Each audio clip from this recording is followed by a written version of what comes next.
योगिनः कामदं मोक्षं चेदोंकाराय नमः। अयीदर्शग्रहं वाकक्षाय सकलभूतमकलङ्का मुनिविरूपासेति सरस्वती प्रथमं गुरुतमाम् अज्ञाननिर्मलं ज्ञानाञ्जनशलाकया चक्षुर्निमित्तं येन तस्मै श्रीगुरुवे नमः। परमगुरुवे नमः। परम्पराचार्य गुरुवे नमः।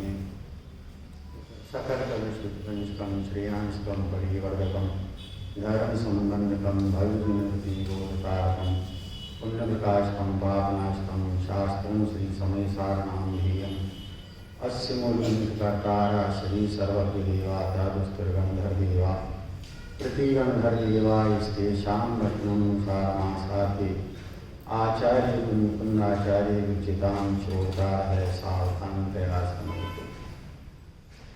मंगलं भगवान् वीरो मंगलं गौतमो गणि मंगलं कुन्दकुन्दाद्यो जैनधर्मोऽस्तु मंगलं सर्वमङ्गलमङ्गलं सर्वकल्याणकारकं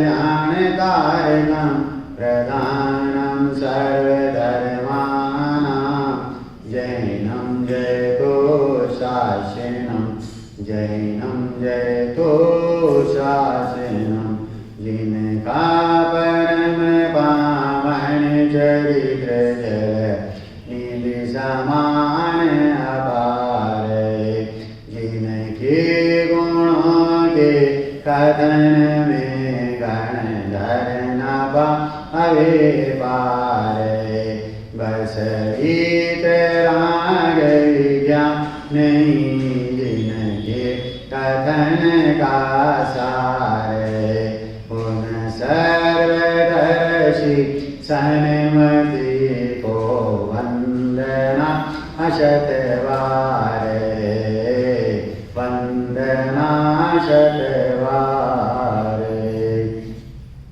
वंदे तु सर्वसिद्धे ध्रुवचरमणो वमङ्गलिं पते गोच्छामि समय पाव मीनमोऽसुध केवलीवनिलम्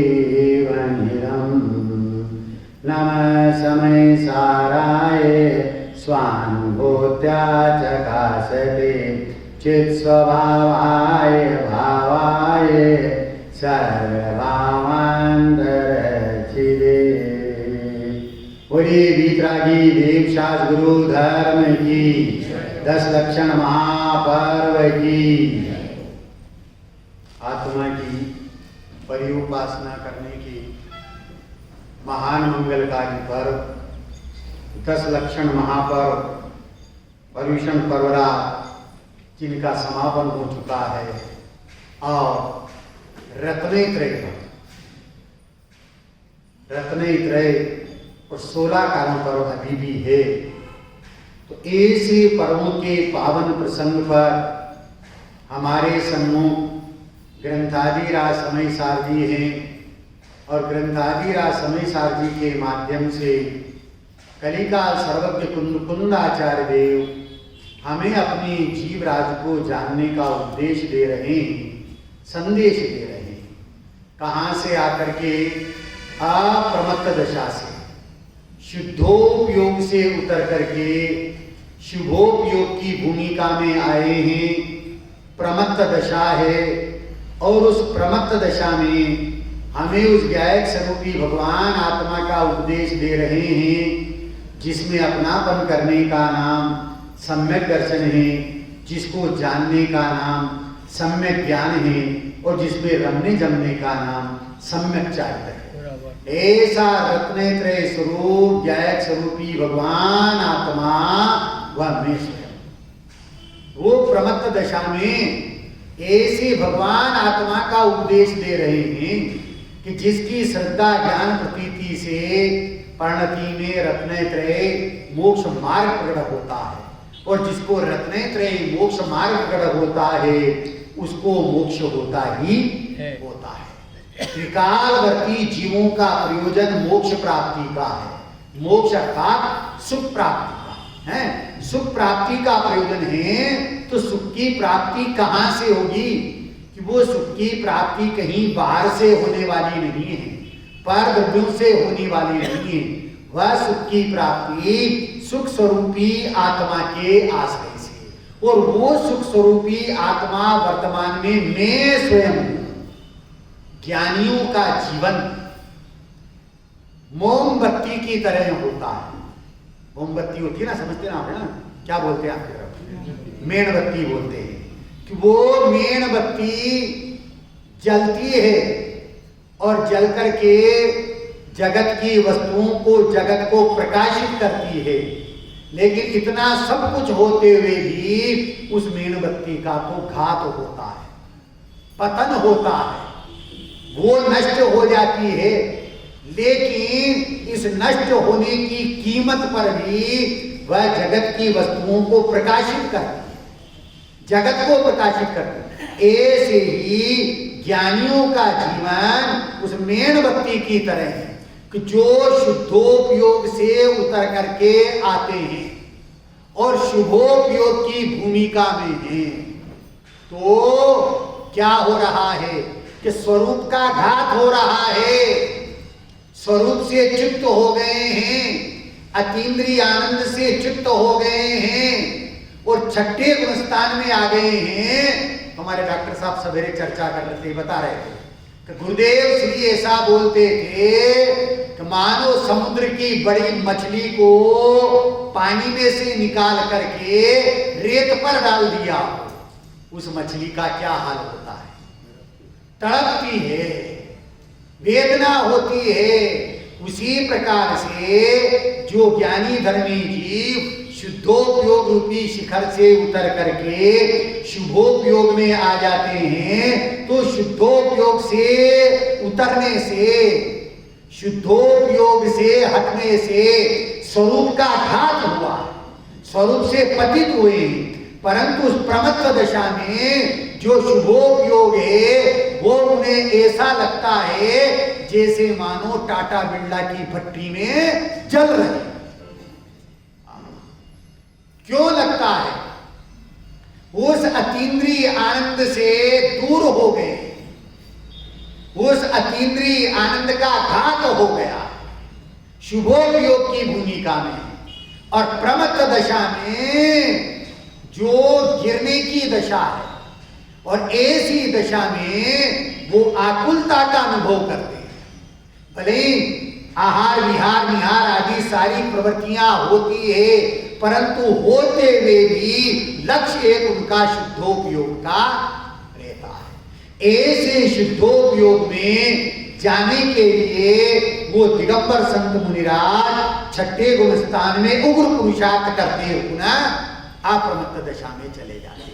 लेकिन प्रमत्त से अप्रमत्त दशा से प्रमत्त में आते हैं तो हमें उस ज्ञायक स्वरूपी भगवान आत्मा का उपदेश देते हैं, जिसके अवलंबन लेने से परिणति में अतीन्द्रिय आनंद प्रकट होता है। अमृत चंद्राचार्य देव ने यहाँ पहले कलश में अपने इष्ट देव शुद्धात्मा को नमन किया मंगल के लिए, और फिर समय अर्थात जीव नामक पदार्थ में भी सार जो द्रव्य कर्म भाव कर्म दो कर्म से रही शुद्धात्मा, उसे नमन किया। अब वो शुद्धात्मा का स्वरूप कैसा है अपन ने 4 गुणों के माध्यम से दिया था। द्रव्य रूप अस्ति, गुण रूप अस्ति, पर्याय रूप अस्ति और सर्वज्ञ स्वभाव और सर्वज्ञ पर्याय रूप अस्ति। ये चौथा गुण अपने कल तक चल रहा था कि सर्वज्ञ स्वभाव, जीव का स्वभाव सर्वज्ञ बने का ही है। यदि स्वभाव सर्वज्ञता का नहीं हो तो पर्याय में सर्वज्ञता प्रकट होने वाली नहीं है। अब पर्याय में सर्वज्ञता प्रकट होती है तो 3 लव 3 काल के पदार्थ उस एक समय की ज्ञान पर्याय में जनाते हैं, झलकते हैं, परंतु जनाते हुए झलकते हुए भी उस ज्ञान पर्याय में ज्ञेयकृत शुद्धता का प्रवेश नहीं है। स्वभाव शुद्ध है तो पर्याय भी शुद्ध है भैया। उस शुद्ध स्वभाव के आश्रय से पर्याय भी शुद्ध हो गई है। अब यहां ये सिद्ध कर रहे हैं कि जैसे ये सर्वज्ञ हैं ऐसा का ऐसा ही मेरा आत्मा है। सर्वज्ञ परमात्मा वीतरागी हितोपदेशी जो हैं वो पर्याय में सर्वज्ञ हैं और मेरा आत्मा स्वभाव से सर्वज्ञ है। वो पर्याय में वीतरागी हैं और मेरा आत्मा स्वभाव से वीतरागी है।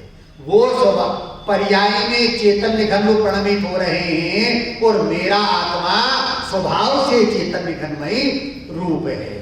वो पर्याय में परिपूर्ण वीतराग दशा प्रकट हो गई है, अतीन्द्रिय आनंद का अनुभव कर रहे हैं। मेरा आत्मा स्वभाव से वीतराग विज्ञान घनमयी है और ऐसे वीतराग विज्ञान भई आत्मा का जब आश्रय होता है तो मेरी परिणति में भी आनंद की प्राप्ति होती है। ऐसे आनंद की प्राप्ति के लिए यहाँ 4 विशेषणों से उस शुद्धात्मा की महिमा को बताया है और शुद्धात्मा की महिमा को बताते हुए ये सिद्ध किया है कि मेरा इष्ट देव तो केवल शुद्धात्मा ही है और इसे मैं नमस्कार करता हूं। नमस्कार करता हूं अर्थात पर्याय में मैं इसको स्वीकार करता हूं। नमस्कार करता हूं इसका मतलब क्या है कि पर्याय में मैं इसको स्वीकार करता हूं। पर्याय अपने द्रव्य स्वभाव को स्वीकार करे और पर्याय द्रव्य स्वभाव रूप परिणमित हो जाए, बस इसका नाम ही भाव नमस्कार है, सच्चा नमस्कार है। वो पर्याय द्रव्य के प्रति समर्पित हो गई है और द्रव्य के प्रति समर्पित होते हुए द्रव्य रूप परिणमित हो रही है, अर्थात उस पर्याय में उस ज्ञायक स्वरूपी भगवान आत्मा के अनुसार परिणमन हो रहा है। उसका नाम सच्चा नमस्कार है, भाव नमस्कार है। तो इस प्रकार से यहाँ अमृत चंद्राचार्य देव ने इस मंगलाचरण में अपना इष्ट देव शुद्धात्मा को सिद्ध करते हुए उसे नमन किया है। भावार्थ ध्यान, यहाँ मंगल के लिए शुद्धात्मा को नमस्कार किया।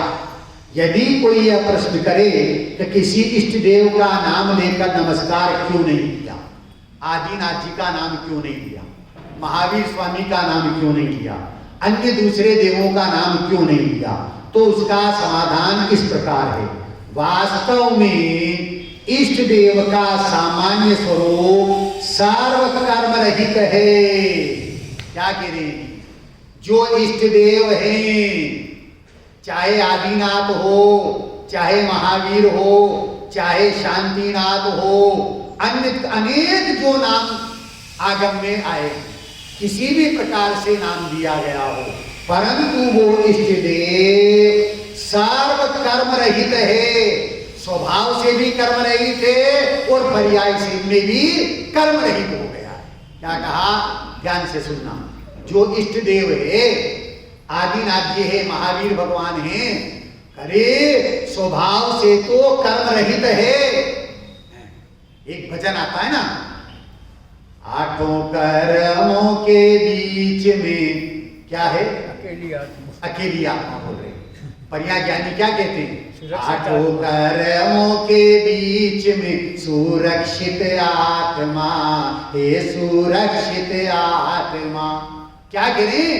8 कर्म हैं संयोग में, परंतु उन संयोगों के होते हुए भी आत्मा उन 8 कर्मों का स्पर्श करता नहीं है। मेरा स्वभाव ही ऐसा है। इष्ट देव तो सर्व कर्म से रहित है, अर्थात उनके परिणति में भी द्रव्य कर्म, भाव कर्म, दो कर्म का अभाव हो चुका है और मेरा जो शुद्धात्मा है वह स्वभाव से कर्म रहित है। 8 कर्म का संयोग है परंतु वो कर्म मेरे में नहीं है। तो जो शुद्धात्मा इष्ट देव है वो भी कर्म रहित है और जो बाही में कार्य परमात्मा है, बाही में जो कार्य परमात्मा है, आदिनाथ जी, महावीर स्वामी, शांतिनाथ जी, 24 तीर्थंकर आदि जो कार्य परमात्मा है वो सर्व कर्म रहित हो गए और कार्य परमात्मा स्वभाव से ही कर्म रहित है। तो इष्ट देव का सामान्य स्वरूप सर्व कर्म रहित, सर्वज्ञ वीतराग शुद्ध आत्मा ही है। क्या कह रहे हैं? ये शुद्ध आत्मा कैसा है? वीतराग सर्वज्ञ स्वभावमयी है। कार्य परमात्मा के तो पर्याय में वीतरागता सर्वज्ञता प्रकट हो चुकी है, परंतु ये जो कारण परमात्मा है ये कौन है? या मैं स्वयं हूं वो कारण परमात्मा स्वभाव से ही वीतरागी और सर्वज्ञ है। मेरा आत्मा कैसा है? स्वभाव से ही वीतराग सर्वज्ञमयी है, तभी तो परिणति में उसका अवलंबन लेने पर वीतरागता सर्वज्ञता प्रकट होती है। तो जो इष्ट देव शुद्धात्मा को सिद्ध किया है वह स्वभाव से ही कैसा है? वीतरागी है और सर्वज्ञ है। वीतरागी किसको कहते हैं? वीतरागी किसको कहते हैं? जिसका राग द्वेष बीत गया है। बहुत बिल्कुल सही जवाब। वीतरागी छेदला में आता है, जिनवर कथित तत्व अभ्यास करीजे, संशय विभ्रम मोह त्याग आपो लग लीजिए। क्यों?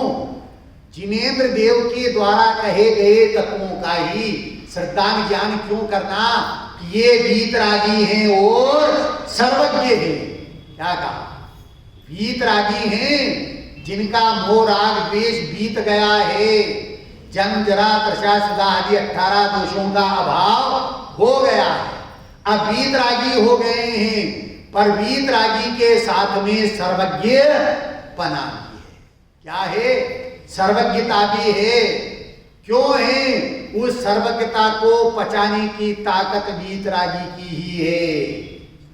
आप और हमको पड़ोसी की कोई बात मालूम पड़ जाए सवेरे, तो शाम तक तो पूरे बेलगांव में नहीं हो जाए तब तक हमें झेल नहीं पड़ता है, हम पचा नहीं पाते हैं। और सर्वज्ञ तो 3 लोग 3 काल को जान रहे हैं, जना रहा है, परंतु जनाते हुए भी वीतरागी होने के कारण से सबको पचा जाते हैं और किसी प्रकार का इष्ट अनिष्टपना ज्ञेयों के प्रति उनको नहीं होता। हमें तो होता है।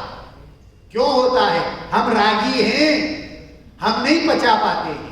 इस सर्वज्ञता को पचाने की ताकत किसकी है? कि वीतरागी की है। तो यहां ये कह रहे हैं कि जो इष्ट देव है वो वीतरागी सर्वज्ञ स्वभाव है, वो शुद्धात्मा है। और ऐसे वीतरागी सर्वज्ञ स्वभाव का अवलंबन ले लिया तो पर्याय में कार्य परमात्मा प्रकट हो गया, वो भी बाही में इष्ट हो गए। इसलिए इस अध्यात्म ग्रंथ में समय सार कहने से इसमें इष्ट देव का समावेश हो गया। समय सार कहने से, समय अर्थात जीव नामक पदार्थ, सार अर्थात द्रव्य कर्म भाव कर्म नो कर्म से रहित शुद्धात्मा, बस वही मेरा इष्ट देव है। निश्चय से शुद्धात्मा इष्ट देव है और बाही में कौन? कार्य परमात्मा मेरे इष्ट देव है। क्या कह रहे?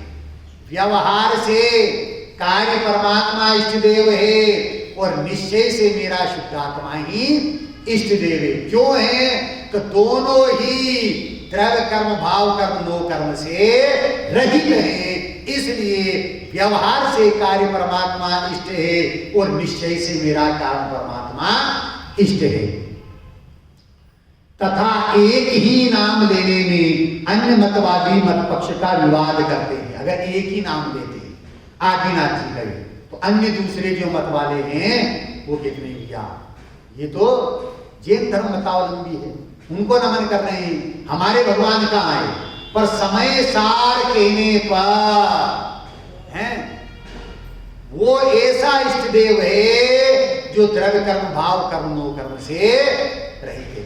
अब जो भी बाही में द्रव्य कर्म भाव कर्म नो कर्म से रहित हो गए हैं वो सब इष्ट देव हैं। मेरे स्कूल में जहां में था 90% लड़के लड़कियां और स्टाफ वाले मेरे से जय जिनेन्द्र करते थे। तो मैंने उनको प्रार्थना स्थल पर बताया था यह अपना इष्ट देव कैसा है, अपने भगवान कैसे हैं, जिसने राग द्वेष कामादिक जीते सब जग जान लिया, सब जीवों को मोक्ष मार्ग का निष्प्रयो उपदेश दिया। बुद्ध वीर जिन हरिहर ब्रह्मा या उसको स्वाधीन कहो, भक्ति भाव से प्रेरित हो यह चित्त उसी में लीन रहो। किसी भी नाम से पुकारा जाए पर शर्त क्या है? जिसने राग द्वेष कामादिक सब जग जान लिया। राग द्वेष कामादिक जीते इसका मतलब वीतरागी हो गए, सब जग जान लिया इसका मतलब सर्वज्ञ हो गए। ऐसा जो वीतरागी सर्वज्ञपना जिन्होंने प्रकट कर लिया है, चाहे अब वो आदिनाथ जी हो, महावीर हो, राम हो, कृष्ण हो, बुद्ध हो, ब्रह्मा हो, विष्णु हो, हरिहर हो, परमेश्वर हो, किसी भी नाम से पुकारा जाए हमें कोई उसमें विवाद नहीं, क्योंकि शर्त क्या लगा दी? वीतरागता और सर्वज्ञता। ये जब उनने स्वरूप समझा, वे हम किसी भगवान का नाम नहीं लेते, हम तो जय जिनेंद्र। अब जय जिनेंद्र में कौन से भगवान बाकी रह गए, कौन से छूट गए? सारे भगवान हैं। जैसे लौकिक में दादाजी किसी क्या भोजन हो, प्रतिभोज हो, स्वामी वात्सल्य भोज हो और निमंत्रण आता है, तो पहले निमंत्रण आते थे तो भाई पगड़ी का न्योता है। काय का न्योता है? पगड़ी का। तो कौन लोग जाते थे? जेंट्स। हमारे यहाँ ऐसा नहीं होता, पगड़ी का न्योता आया इसका मतलब जेंट्स जाएंगे। और उसके पश्चात कार्ड चल गए। अब कार्ड आया है और मुखिया का नाम लिखा गया है, कितने व्यक्ति जाएंगे? एक व्यक्ति जाएगा। बहुत बढ़िया। अब उसके पश्चात जो है कि चूल का न्योता आता है। काय का न्योता आता है? क्या बोलते हैं आप क्या इसको? सिगड़ी बंद। वो सिगड़ी लगे, वो चौथा नंबर का है कि चूल का न्योता। इसका मतलब आपके घर पे चूल्हा नहीं जलेगा, हैं? पुरुष हैं, स्त्री हैं, बच्चे हैं, वो सब भोजन के लिए जाएंगे, आमंत्रित है। लेकिन एक न्योता ऐसा होता है सिगड़ी का न्योता। भाई साहब, डॉक्टर साहब, सिगड़ी का न्योता क्या कहलाता है? कि आपका परिवार तो पूरा ही, और आपके परिवार में यदि 5-50 मेहमान हैं तो उनका भी न्योता है, हैं? कोई छूटा हुआ नहीं है। ऐसे ही यहाँ जिसने मोह राग द्वेष काम आदिक जीते सब जग जान लिया, बस इतना आया कि वीतरागी सर्वज्ञ हैं। अब इसमें कौन से देव छूट गए हैं? जगत के जितने जीव हैं, देव हैं, वो सब इसमें आगे पर कौन से? शर्त क्या है? वीतरागी। हाँ, जो वीतरागी है और सर्वज्ञ, वो अन्य नहीं, रागी द्वेषी नहीं। क्यों नहीं?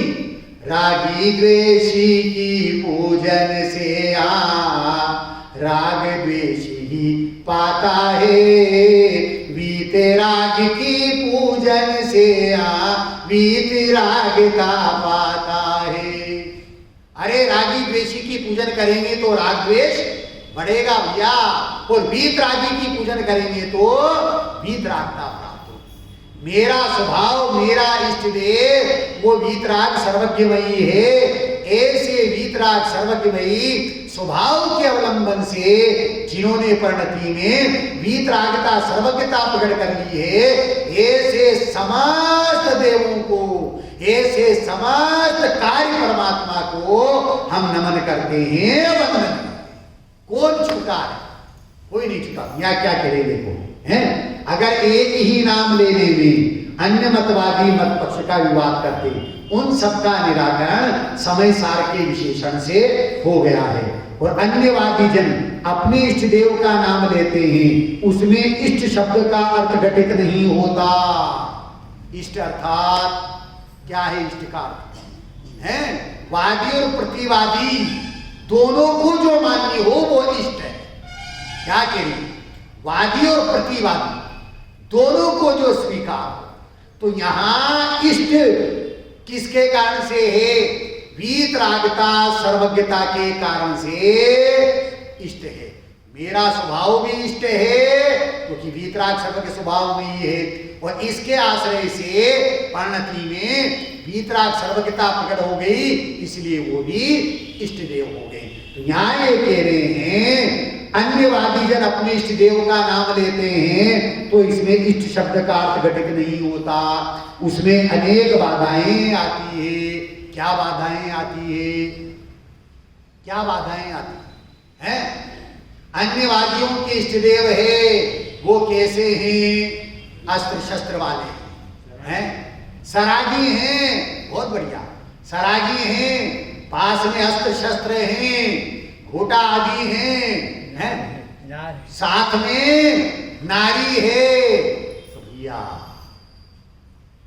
इष्ट देव ऐसे नहीं होते हैं। इष्ट देव कैसे होते हैं? भाव वैराग दर्शावे जो मूरत हो तो ऐसी हो, न रागी हो न द्वेषी हो, जो मूरत हो तो ऐसी हो। अब उस मूरत को देखकर क्या होए? यह देख कर वेदा अनुभव हो निजातम का, यह देख कर वेदा अनुभव हो निजातम का, स्वपर का भेद प्रकाशे जो मूरत हो तो ऐसी हो, भाव वेरा ये दर्शावे जो मूरत हो तो ऐसी हो। डॉक्टर साहब ने कहा था ना, न अस्त्र हो न शस्त्र हो न संग में नारी। क्या कह रहे? न अस्त्र हो न शस्त्र हो न संग में नारी, न विग्रह हो न वाहन हो, जो मूरत हो तो ऐसी हो, भाव वेरा ये दर्शावे जो मूरत हो तो ऐसी हो। कोई आवरण नहीं। कैसी है? दिगंबर रूप पद्मासन विगत दूषण निराभूषण, यही अरिहंत की प्रतिमा जो मूरत हो तो ऐसी हो। अरिहंत कैसे हैं? दिगंबर रूप पद्मासन, बाह्य आवरण से बिल्कुल रहित है, और अंतरंग की वीतराग सर्वज्ञता जिनकी परिणति में प्रकट हो चुकी है वो इष्ट देव है। तो अन्यवादियों के इष्ट देव का नाम लेने में इष्ट का अर्थ घटित नहीं होता, उसमें अनेक बाधाएं आती है। लेकिन स्यादवादी जैनों को तो सर्वज्ञ वीतरागी शुद्ध आत्मा ही इष्ट है। जैनी कैसे होते हैं? स्यादवादी।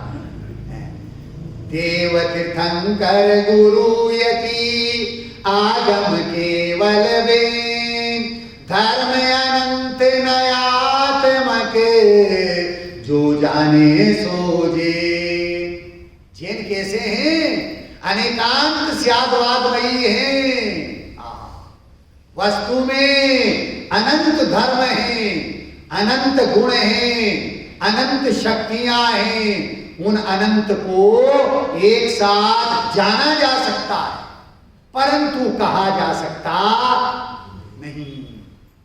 कहने में क्रम पड़ता है, बस इस क्रम पद्धति का नाम ही नई पद्धति है, स्यादवाद है।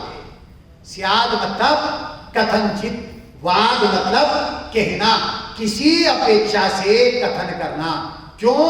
कि वस्तु में अनंत धर्म हैं और एक साथ नहीं कहे जा सकते, क्रम पूर्वक कहे जाते हैं।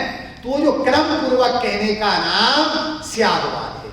तो ऐसे जो स्यादवादी जैनों को, तो जैनी कैसे होते हैं? स्यादवादी होते हैं। या ध्यान से सुनना, अनेकांतमयी वस्तु है। अनेकांत जैन धर्म का यूनिवर्सल ट्रुथ है। अनेकांत जैन धर्म का यूनिवर्सल ट्रूथ है और स्यादवाद उसको कहने वाली कथन पद्धति है। अनेकांत अंशी है। क्या कहा? अनेकांत अंशी है और स्यादवाद अंश है। वो स्यादवाद उस अनेकांत के प्रति समर्पित है। क्या कहा? वो स्यादवाद उस अनेकांत के प्रति समर्पित है और वो स्यादवाद ये कहता है मेरी प्रसिद्धि मेरे कारण नहीं है, मेरी प्रसिद्धि तो अनेकांत के कारण से। क्या कहा? स्यादवाद क्या कहता है? मेरी प्रसिद्धि मेरे कारण से नहीं है, मेरी प्रसिद्धि तो अनेकांत के कारण से।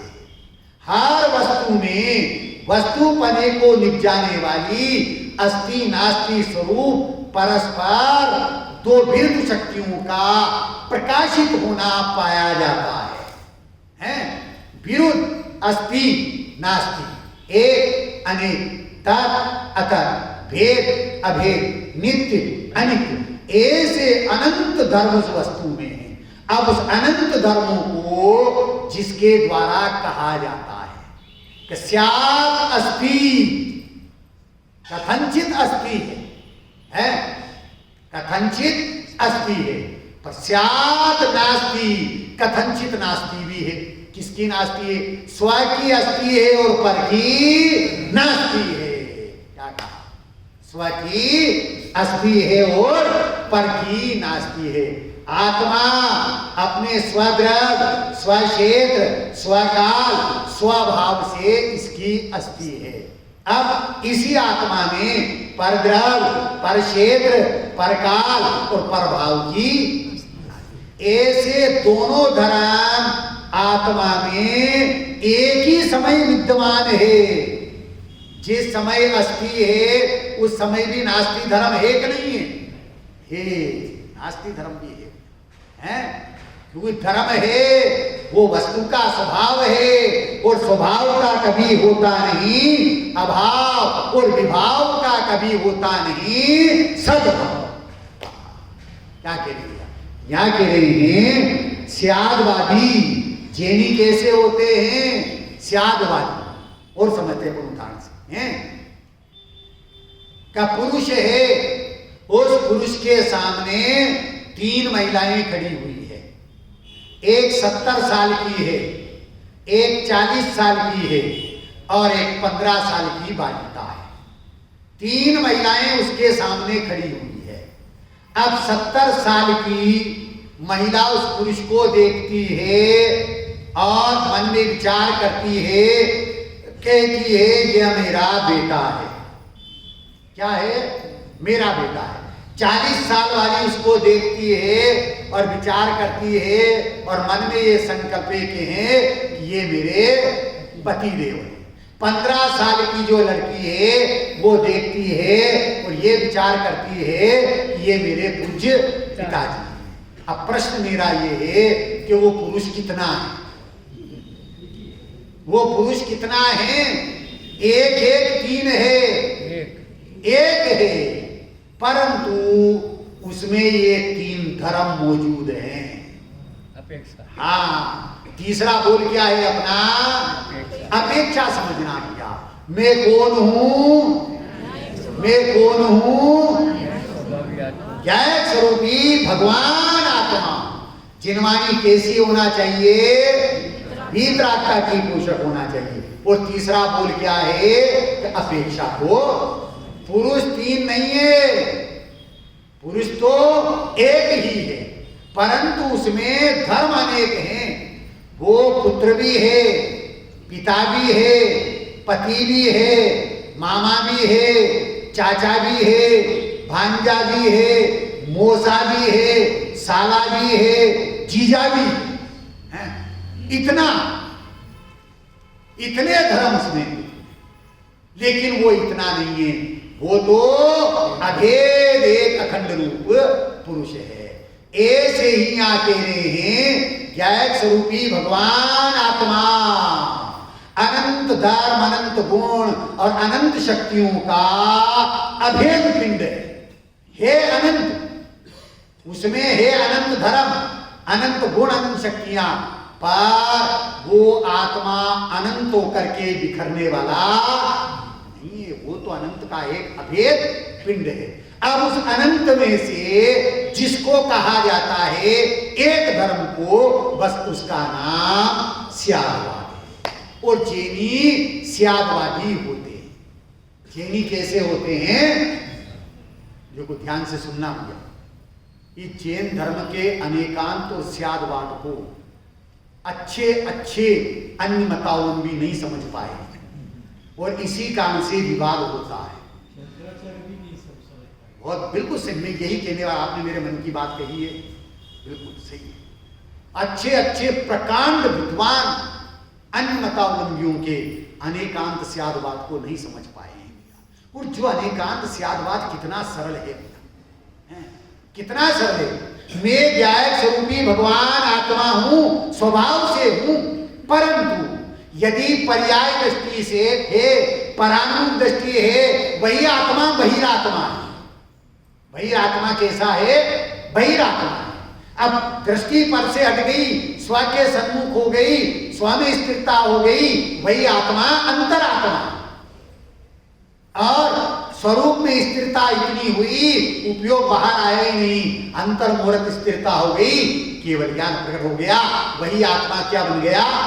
परमात्मा। तो आत्मा तीन है कि एक है? जब एक है तो फिर बहिरात्मा क्यों कहा, अंतरात्मा क्यों कहा, परमात्मा क्यों कहा? अपेक्षा से कहा। बहुत बढ़िया। ये यह जैन दर्शन, जैन धर्म बहुत सरल है, बहुत इजी है। 2B का नाम जैन दर्शन है। क्या? 2B का नाम जैन दर्शन है। 2Do का नाम जैन दर्शन नहीं है। करने का नाम जैन धर्म नहीं है। यहां तो सहज जो होता है उसका नाम जैन धर्म है। क्यों? एक द्रव्य दूसरे द्रव्य के अधीन नहीं, एक गुण दूसरे गुण के अधीन नहीं, एक पर्याय दूसरे पर्याय के अधीन नहीं। ऐसा अकर्तृत्वपना, अतत भाव, क्या कहा आचार्य ने? अतत भाव द्रव्य गुण पर्याय में पड़ा हुआ है। रात्रि को चर्चा में आया था, हमारी परिणति बाई से कैसी होना चाहिए?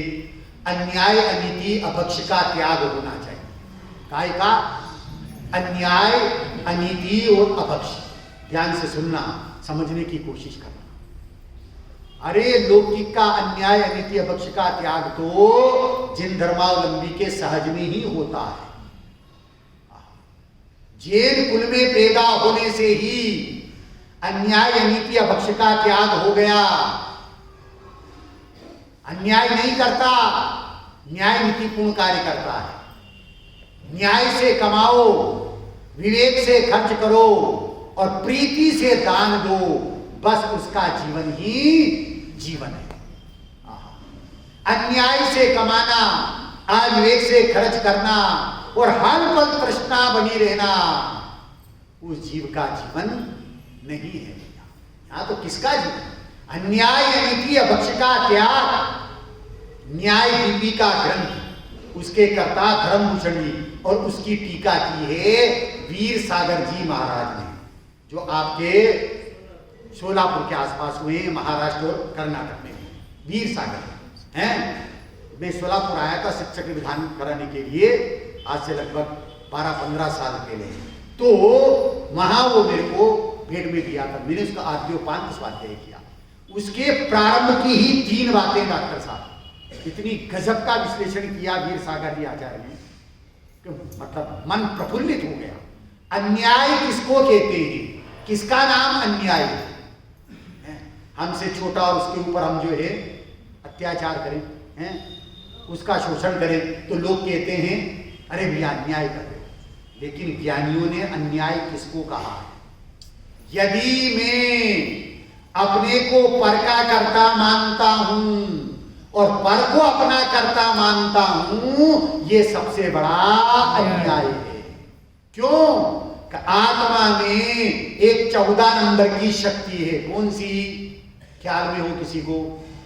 आकार कारणत्व शक्ति, आकार कारणत्व नाम की शक्ति है, वो ये कहती है कि मेरे कार्य का कारण पर नहीं है और पर के कार्य का कारण में नहीं। क्या कहते, अपने को पर का कर्ता मानना और पर को अपना कर्ता मानना, ये सबसे बड़ा अन्याय है। अध्यात्म इसको अन्याय कहता है। अब अनीति किसको कहते हैं? किसका नाम अनीति है? जिस व्यक्ति की लौकिक में 6 घंटे की नौकरी हो और उससे 10 घंटे काम लिया जाए तो क्या कहते हैं लोग? अरे भैया ये तो अनीति है, हैं? अपराध स्वयं करे और दूसरे को सरमंड दे कि भैया ये तो अनीति है। यहाँ अध्यात्म अनीति किसको कहते हैं? अपराध तेरा स्वयं का है, ध्यान से सुनना, अपराध स्वयं का है, भूल तेरी है और कर्मों को दोष देता है, ये अनीति है। ज्ञानी क्या कहते हैं? कर्म विचारे कौन, फूल मेरी अधिकाई, अग्नि सहे घन घात, लोह की संगति पाई। क्या कह रहे हैं? दोष किसका है? दोष तेरे स्वयं का है और किसके ऊपर ढोल देता है? कर्म के ऊपर ढोल देता है। और कर्म ये कहते हैं कि भैया हम तो अचेतन हैं, हम तो जड़ हैं, हम किसी को सुखी दुखी करते ही नहीं। साता के उदय में जीव सुखी होता कि नहीं होता? इधर से जवाब दो, महिलाएं जवाब। साता के उदय में सुखी होता कि नहीं होता है जी? हैं? बेन जी गर्दन हिला रही, हाँ होता है, यही कहना है आप? होता है, बहुत बढ़िया। असाता के उदय में दुखी होता कि नहीं होता है? आप सबका जवाब है होता है। पर ज्ञानी क्या कहते हैं? क्या बात है, बहुत बढ़िया। ये ध्यान से सुनना है। देखो, ज्ञानी धर्मी जीव है, मोक्ष मार्गी है, पाप का उदय है, असाता का उदय है, सर पर सगड़ी जल रही है, सियानी शरीर का भक्षण कर रही है, बागनी शरीर का भक्षण कर रही है, 501 मुनिराजों को घानी में पेला जा रहा है, गुरुदत्त मुनिराज को लुग में लपेट करके आग लगा दी गई है, 701 मुनिराजों जहां बैठे हुए थे अग्नि जला दी गई है। साता का उदय एक, असाता का है। जवाब दो। पुण्य का उदय है, पाप का उदय है? बहन जी कह रही है पाप का उदय है, लेकिन पाप का उदय है परंतु पाप भाव नहीं है। क्या कहा? पाप के उदय में पापी नहीं होते, पाप भाव हो तो पापी कहलाते। पाप का उदय प्रतिकूल संयोग है, परंतु उस समय वो तो अपने चेतन घन शुद्धात्मा में उतर जाते हैं, शुद्धोपयोग रूप नमन कर रहे हैं। तो क्या है? धर्मात्मा है। किसके उदय में? पाप के उदय में, असाता के उदय में धर्मात्मा है। अब साता का उदय है, पुण्य का उदय है, और उस पुण्य के उदय से कोई पुण्यात्मा नहीं होता। पुण्य के उदय में यदि पुण्य भाव हो तो पुण्यात्मा कहलाता है। और ज्ञानी क्या कहते हैं? पुण्य और पाप से रहित यदि शुद्ध भाव हो तो धर्मात्मा कहलाता है। देखो, साता का उदय है, परिवार वालों के लिए सबके साता का उदय है। और बढ़िया जो है घर में आज जो है सवेरे मूंग की दाल का हलवा बना था, कोई कल उपवास था ना, इसलिए आज जो है पारना करना था, मूंग की दाल का हलवा बना। अब सारे परिवार वाले खा रहे हैं, डॉक्टर साहब परिवार वाले मूंग की दाल का असली घी का हलवा खा रहे हैं, और जो घर का मुखिया है उसे केवल मूंग की दाल का पानी पीना पड़ता है। क्यों? उसके डायबिटीज है। अब साता के उदय में वो सुखी है दुखी है? बेन जी है? सुखी है दुखी है? साता के उदय से सुखी होता है। देखो साता का उदय तो कितना है? वो व्यक्ति को साता का उदय नहीं है। बहुत बढ़िया। सुनो बाबूजी क्या कह रहे हैं कि परिवार वालों को साता का उदय है, व्यक्ति को नहीं है। साता का उदय नहीं है, असाता का है। आपका ऐसा प्रश्न है, परंतु ध्यान से सुनो कि उसने देखा देखी का पुण्य किया था। कैसा पुण्य किया था? देखा देखी का। अरे सब घर बार परिवार वाले मंदिर जा रहे हैं, चलो मेरे को भी जाना चाहिए, हैं? ये जा रहे हैं लोग, अरे पर्यूषण पर्व चल रहे हैं 10 लक्षण, सब बैठते इसलिए अपने को भी बैठना चाहिए, हैं? धार्मिक अरे सब जाते इसलिए अपने को भी जाना चाहिए। देखा देखी जा रहा है, तो पुण्य कैसा बंधा था? देखा देखी का बंधा था। अब उस पुण्य के उदय में, साता के उदय में मूंग की दाल का हलवा बना है, मिला तो है, सामने तो है, पर देखा देखी का पुण्य किया था इसलिए तू देखा कर भोग नहीं सकता, हैं? भोग नहीं सकता। यहाँ क्या कह रहे हैं? बात अपने चल रही है अनीति, अपराध तेरा स्वयं है और कर्मों के ऊपर तू दोष देता है। कर्म रुलाते, कर्म सुखी दुखी करते, कर्मों के कारण से संसार परिभ्रमण है। आचार्य देव कहते तू अनीति कर रहा है। ये अनीति मोक्ष मार्ग में स्वीकार नहीं है, मान्य नहीं है। और तीसरा है अभक्ष। किसको अभक्ष कहते हैं? अमर्यादित वस्तु का सेवन करना है, मर्यादा से बाहर हो गई उसका सेवन करना, उसको अभक्ष कहते हैं। और किसको कहते हैं? ध्यान से सुनना है। होटल, भैया वो शब्द क्या कहता है? होटल, हो सके तो टल। वहां सारी वस्तुएं अभक्ष है, वहां मर्यादित वस्तुएं नहीं है। वो शब्द संकेत कर रहा है, लेकिन लोग तो शौक से आज घर पे खाना नहीं बनेगा, आज तो होटल का खाना चलेगा, हैं? वहां भक्ष है का भक्ष है? अभक्ष है।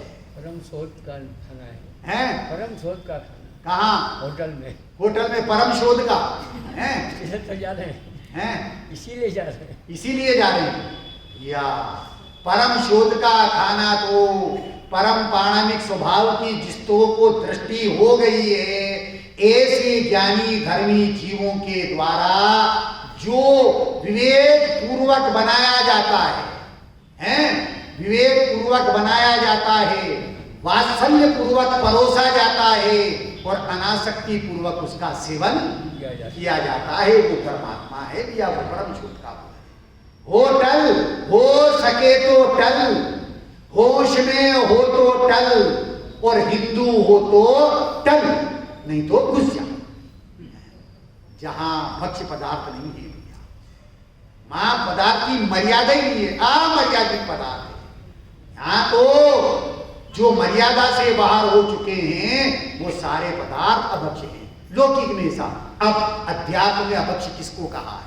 वीर सागर जी ने क्या कहा है कि यदि जो शुभ परिणाम है, ध्यान से सुनना, शुभ परिणाम, शुभ राग भले ही उत्कृष्ट कोटि का है, 16 कांड भावना में एक कौन सी प्रकृति है? तीर्थंकर नाम कर्म की प्रकृति है।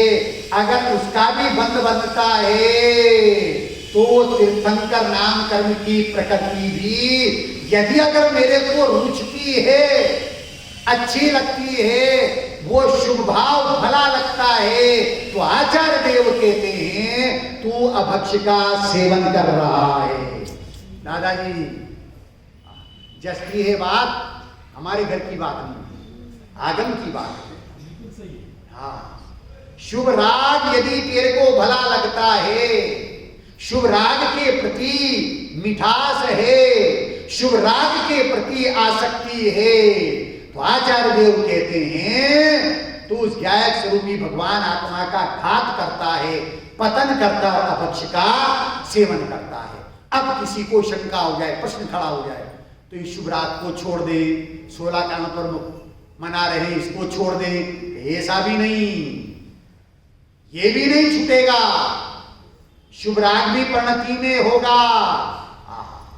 क्या कहते हैं, ये शुभ राग अशुभ से बचने के लिए ज्ञानी धर्मी जीवों को ऐसा परिणाम आता है और इस रूप प्रवृत्ति भी होती है, परंतु ज्ञानी धर्मियों की दृष्टि में वो शुभ परिणाम और वो प्रवृत्ति है ही है। क्या है? यही है। तो करता क्यों? करता नहीं है, होती है। करता नहीं है, होती है। क्या कह रहे हैं? अशुभ से बचने के लिए शुभोपयोग की भूमिका में आता है और इस रूप प्रवृत्ति भी होती है, परंतु होती का वो करता नहीं है, वो ज्ञाता है, जानने वाला है। मैं जाननहार हूं, मैं करनार नहीं हूं। हाँ, कहते हैं प्यासा पनघट में, प्यासे की शोभा कहां है? पनघट पे। पनघट किसको बोलते हैं समझते हैं आप? पनघट पहले कुओं पर पानी भरने के लिए जाती थी महिलाएं, मटके वगैरह अंडे वगैरह लेकर के, तो उसको कुएं की मुंडेर को पनघट बोलते थे। हैं? तो प्यासे की शोभा पनघट में, मुर्दे की शोभा मरघट में। मुर्दे की शोभा कहां है? मरघट में। ये चैतन्य प्राण हैं, जब तक इनका संयोग है तब तक घर वाले रखते हैं, और इनके निकलते ही घर वाले क्या कहते हैं, चलो जितना जल्दी हो सके उतना जल्दी बॉडी रेडी है। तो केवल है मुर्दे की शोभा कहां है? घर में नहीं है। मुर्दे की शोभा कहां है? मरघट में है। और ज्ञानी की शोभा निज घट में। ज्ञानी की शोभा कहां है? निज घट में है। पराश्रित भाव, ये शुभ परिणाम, ये शुभ राग, इसमें रहना, इस रूप प्रवृत्ति होना, यहां ज्ञानी की शोभा नहीं है।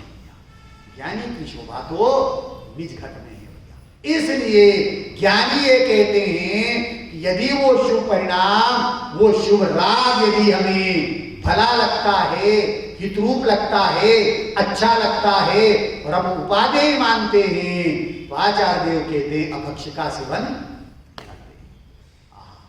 अब ध्यान से सुनना थोड़ा। ज्ञानियों ने, डॉक्टर साहब गुरुदेव श्री ने शुभ राग को क्या कहा? ध्यान से सुनना क्या कि शुभ राग है ऐसा तो कहा है, पर शुभ राग अधर्म है ऐसा नहीं कहा। क्या कहा है? वो शुभ राग में धर्म मानने की बुद्धि को छुड़ाया है और स्वभाव की अपेक्षा उसे अधर्म कहा। क्या कहा? ध्यान से सुनना। अपेक्षा है? हाँ, अपेक्षा समझना भैया है। शुभ राग को नहीं छुड़ाया, स्वभाव की अपेक्षा शुभ राग है। स्वभाव में आते ही शुभ राग छूट जाता है, परंतु वो शुभ राग को नहीं छुड़ाया। किसको छुड़ाया है? उस शुभ राग में धर्म मानने की बुद्धि को छुड़ाया। शुभ राग मिथ्यात्व नहीं है। क्या कहा? अन्यथा अर्थ मत ले लेना भैया है। शुभ राग मिथ्यात्व नहीं है। शुभ राग में धर्म मानना मिथ्यात्व है, इष्ट मानना मिथ्यात्व है। ऐसी विपरीत बुद्धि को छुड़ाया है, शुभ राग को नहीं छुड़ाया। क्यों? कि जो ज्ञानी धर्मी जीव हैं, सम्यक दृष्टि हैं, अनुव्रती हैं, महाव्रती हैं, उनके भी बाही में शुभ राग रूप प्रवृत्ति देखी जाती है। अगर शुभ राग मिथ्यात हो तो क्या ज्ञानियों को मिथ्यात होता है? नहीं होता। ये बात, शुभ राग मिथ्यात नहीं है। शुभ राग को अधर्म कहा है किसकी अपेक्षा से? स्वधर्म स्वभाव की अपेक्षा से।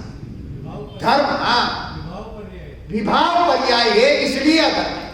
स्वभाव पर्याय धर्म है और विभाव पर्याय अधर्म है, ऐसा कहा है। शुभ राग में धर्म मानने की विपरीत मान्यता मिथ्यात्व को छुड़ाया है, और इस जीव ने सुनकर के शुभ को ही छोड़ दिया है। और अशुभ में प्रवर्तन करने लग गया। तो टोडरमल जी के शब्दों में क्या कहते हैं उसको? निश्चयाभासी मिथ्या दृष्टि। क्या कहते हैं? ऐसा जीव निश्चयाभासी मिथ्या दृष्टि है। भूमिका के अनुसार शुभ राग भी आता है, इस रूप प्रवृत्ति भी होती है, और जब स्वभाव का अवलंबन होता है, आश्रय होता है, तो ये परिणाम और ये प्रवृत्ति छूट जाती है। तो यहां ये कह रहे हैं कस्यादवादी जैनों को तो सर्वज्ञ वीतरागी शुद्धात्मा ही इष्ट है। फिर चाहे भले ही इष्ट देव को परमात्मा कहो, परम ज्योति कहो, परमेश्वर, परब्रह्म, शिव, निरंजन, निष्कलंक, अक्षय, अव्यय, शुद्ध, बुद्ध, अविनाशी, अनुपम, अछेद, अभेद, परम पुरुष, निरावार, सिद्ध, सत्यात्मा, चिदानंद, सर्वज्ञ, वीतराग, अरहत, जिन, आप्त, भगवान, समय सार इत्यादि हजारों नामों से कहो, वे सब नाम कथनचित सत्यार्थ हैं। क्या कह रहे हैं? सत्यार्थ कैसे हैं? कथनचित सत्यार्थ हैं, सर्वथा नहीं। जैन धर्म में तो स्यादवाद है, कथनचित सत्यार्थ है, सर्वथा एकांतवादियों को भिन्न नामों में विरोध है। सर्वथा में एकांत मत का पोषण होता है, इसलिए सर्वथा एकांतवादियों को भिन्न नामों में विरोध है। स्यादवादी को कोई विरोध नहीं है। इसलिए अर्थ को यथार्थ समझना चाहिए। तीसरा बिंदु क्या है? अपेक्षा को यथार्थ समझते हुए अपने इष्ट देव शुद्धात्मा को, कारण परमात्मा को निश्चय से इष्ट देव स्वीकार करते हुए बाई में कार्य परमात्मा भी वीतरागी सर्वज्ञ हैं, इसलिए वो भी हमारे इष्ट देव हैं। क्यों हैं? वीतरागी हैं और सर्वज्ञ हैं। ऐसे शुद्धात्मा और सर्वज्ञ परमात्मा, इन दोनों की समानता को सिद्ध करते हुए इस मंगलाचरण में निश्चय से शुद्धात्मा को और व्यवहार से कार्य परमात्मा को जो है नमन किया है। पूज्य गुरुदेव श्री के निमित्त से दादाजी इस पंचम काल में पूज्य गुरुदेव श्री के निमित्त से ये कारण परमात्मा और कार्य परमात्मा की बात मिली है। कारण समय सार, कारण का कारण समय सार, कार्य समय सार की बात मिली है। उपादान निमित्त की बात मिली है, निश्चय व्यवहार की बात मिली है, क्रमबद्ध पर्याय की बात मिली है। भैया ये उन्होंने नहीं बताई है, नहीं, अरे आगम में विद्यमान थी, नहीं बताई, लेकिन हमारा इनसे परिचय नहीं था। उन्होंने हमें जो है परिचय करा दिया। परिचय कराया है तो परिचय से प्रीति बढ़े। क्या कह रहे हैं? अब हमें वो निश्चय व्यवहार, उपादान निमित्त और क्रमबद्ध पर्याय की चर्चा सुहाती है।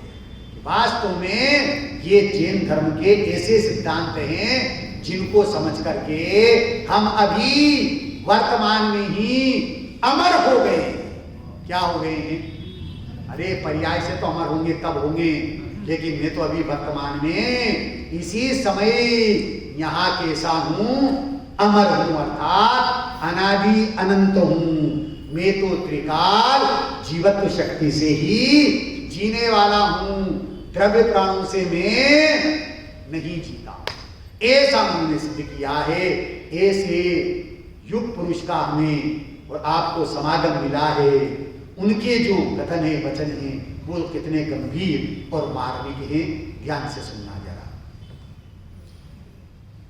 दौरान सफर गुरुदेव सा कोई नहीं देखा,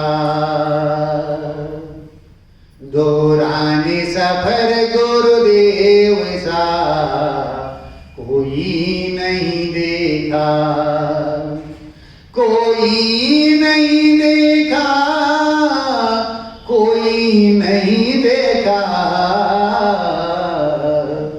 समकित धारी गुरुदेव सा कोई नहीं देखा।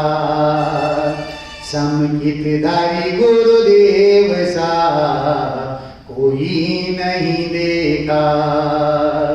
दौराने सफर गुरुदेव सा को ही नहीं देखा। सोनगर क्षितिज पे भानुसा उदित हुआ।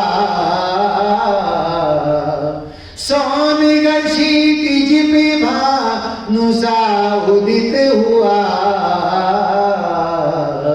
अस्त न होगा गुरु कोई नहीं देखा। अस्त न होगा गुरु कोई नहीं देखा।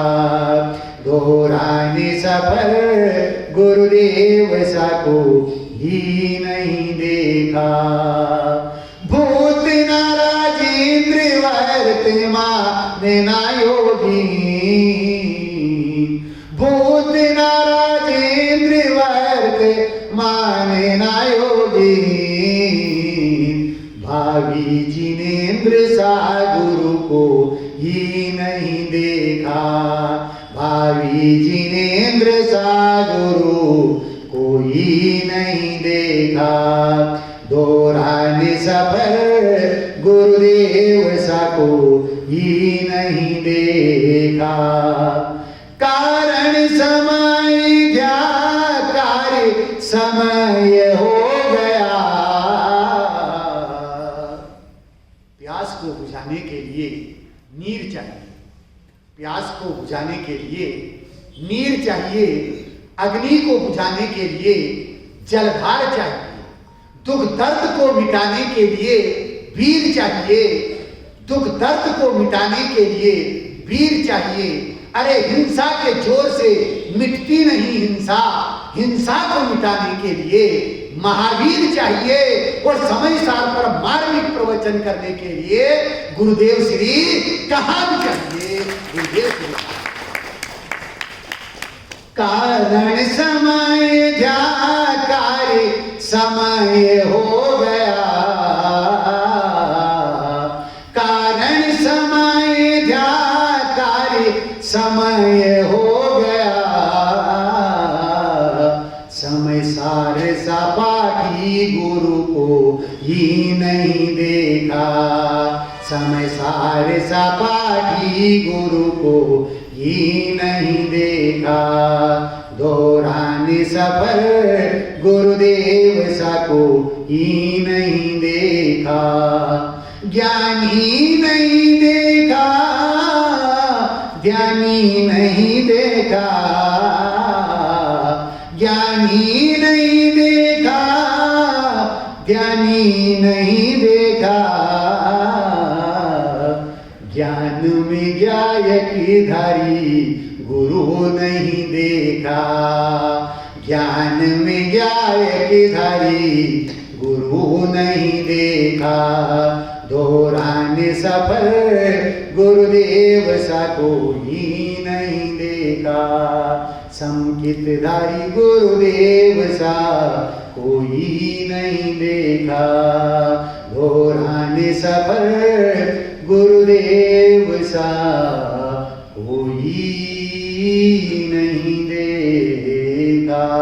सभी जीव गुरुदेव श्री के द्वारा प्रदत्त उस ज्ञायक स्वरूपी भगवान आत्मा को दृष्टि का विषय बनाएं, श्रद्धा का श्रद्धेय बनाएं, ज्ञान का ध्येय बनाएं, ध्यान का ध्येय बनाएं, चारित्रिक की चर्या का विषय बना करके अपनी प्रणति में वीतराग दशा को प्रकट करें, सुख दशा को प्रकट करें। इस मंगलमयी भावना के साथ में अभी की बात को विराम देता हूँ।